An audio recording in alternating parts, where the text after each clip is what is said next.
హనుమకొండ జిల్లా మర్రిపల్లిగూడెంలో జవాన్ భార్య సర్పంచ్ అభ్యర్థిగా పోటీకి దిగింది. గ్రామాల్లో గ్రూప్ రాజకీయాలతో ఇబ్బందులు పడుతున్న బాధితులలో తాము కూడా బాధితులమే అన్నారు.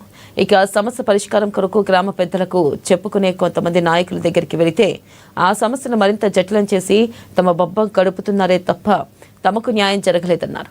తమ పని తాము చేసుకుందామనే ఉద్దేశంతో సర్పంచ్ బరిలో నిలబడినట్లు కాసూరి మమత తెలిపారు.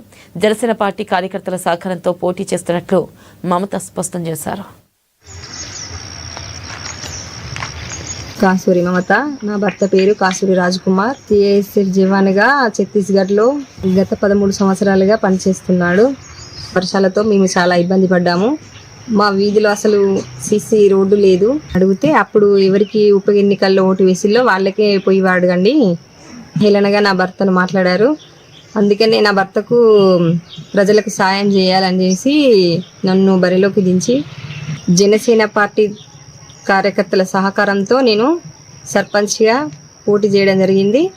కావున అందరి సహకారంతో నన్ను మెజార్టీతో గెలిపించి గ్రామ అభివృద్ధికి సహకరించరని కాసూరి మమత.